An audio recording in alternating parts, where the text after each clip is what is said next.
As I said on Monday,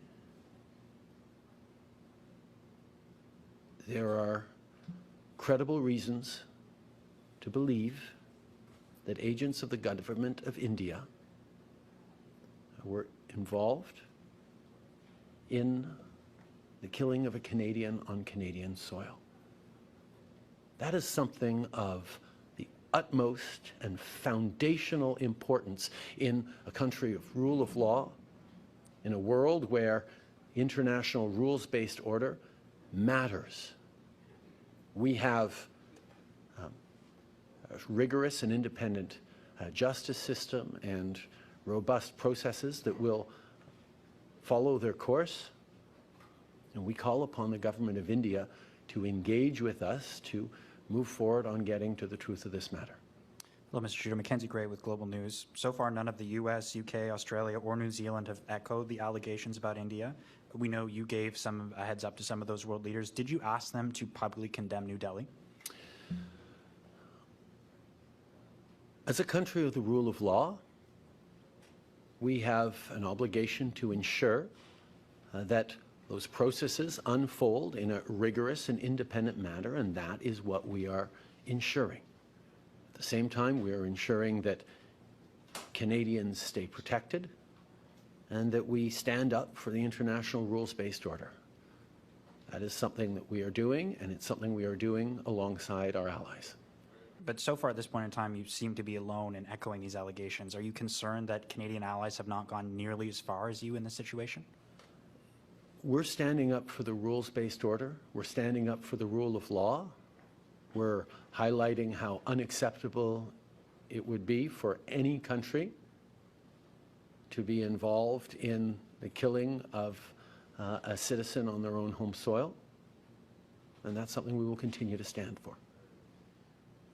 Prime Minister, since you made your statement in the House of Commons the other day, some of the reactions, some of the conversation's been about the quality of the evidence, how much Canada has. You said it was credible. Can I ask you to characterize it just a little bit further about how extensive it is, how solid it is, and whether you might ever share some of that with the public? So how extensive is this evidence?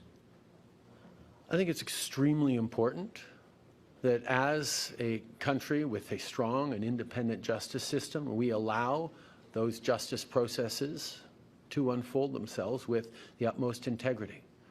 But I can assure you, the decision to share these allegations on the floor of the House of Commons Monday morning was not done lightly. It was done with, or Monday afternoon, was done with the utmost seriousness. Nous avons un système de justice rigoureux qui va suivre les étapes requises, mais je peux vous assurer que la décision de partager avec les Canadiens ces allégations extrêmement sérieuses lundi après-midi n'a pas été prise à la légère. I mean, if I understand correctly, are you suggesting that the evidence was extensive? Is that what you're saying? I'm repeating what I said on Monday afternoon, that there are credible allegations that we need to take extremely seriously as Canadians and indeed as a world.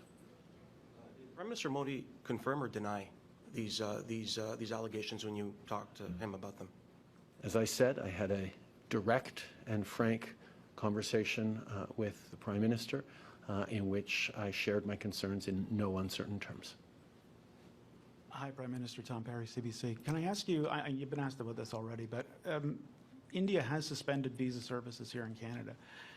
Are we going to reciprocate? Are you going to take some kind of action, tit-for-tat action in this? We call upon the government of India to take seriously this matter and to work with us to shed full transparency and ensure accountability and justice in this matter. We are a country of the rule of law. We are going to continue to do the work necessary to keep Canadians safe and to uphold our values and the international rules-based order. That's our focus right now. Words used by Canadian Prime Minister, Foreign Minister, and then the US Ambassador, right?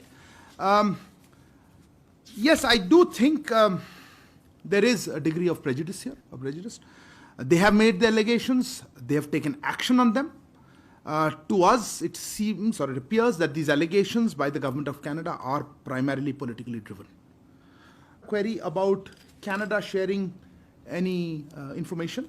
No, let me clarify. No specific information has been shared by Canada on this case, either then or before or after. We have, as we have said, or I think it's been made very clear, we are willing to look at any specific information. We have conveyed this to the Canadian side, made it clear to them that we are willing to look at any specific information that is provided to us. But so far, we have not received any such specific information. There was a indirect question on that. Let me also point out that from our side, very specific evidence about criminal activities by individuals based on Canadian soil has been shared with the Canadian authorities on a regular basis, but not been acted upon. Issue of a threat, Vinita, you mentioned for various things. Look, I don't know how to react to this. We obviously condemn any threat. But look, the overall, I think we should look at the larger issue. The larger issue is of terrorism. And not just, terrorism, but also the fact that it is being funded and supported, and we know this for some time, from our western neighbor, Pakistan. But the issue of safe havens and places to operate is being provided abroad, including in Canada. And that, we would expect that that is the main focus. The question is, do we have the political will to address terrorism, or we want to justify it and condone it? So I think that's what we would like to say. Yeah, no, as I said, one question at a time. On the issue of measures for our security, as I think the same question was asked, I don't want to discuss publicly, but of course we take, it is under the Vienna Convention, we expect host governments to provide security and for our premises, for our diplomatic personnel. What exact specific measures, I don't want to discuss publicly. Yeah, look, if there is any country, if you're talking about reputational issues and reputational damage, if there's any country that needs to look at this, I think it is Canada and its growing reputation as a place, as a safe haven for terrorists, for extremists, and for organized crime. And I think that's a country that needs to worry about its international reputation. But the issue is of incitement to violence, the inaction by the Canadian authorities, and a creation of an environment that disrupts the functioning of our High Commission and consulates. That's what's making us stop temporarily this issuance of visas or providing visa services. And as I said, we will be reviewing the situation on a regular basis. Amity, you raised the issue of the Canadian diplomats facing threats here. That's we take our obligations of Vienna Conventions very seriously. And if there are specific threats and things, I'm sure they are in touch with our security agencies, and we will certainly providing all security and all support to foreign diplomats in India. We would accordingly also expect that the Canadian authorities show similar sensitivity to posters threatening assassination and incitement to violence against our diplomats, attacks on our premises, or such kind of threats, and take their obligations under the Vienna Convention a little more seriously. Kalol, PhD question on how we look at rule of law. We certainly abide by rule of law. I think if there is a doubt on that, we have a different conversation. We would, and this leads me to the question some of you asked, we have been sharing details of fugitives from justice who have run away, who are seeking safe havens in Canada and elsewhere, to come back to India and face justice and justice, whether it's economic fugitives or as terrorists. I think that's the way rule of law works. I don't even know what else to tell you how to handle.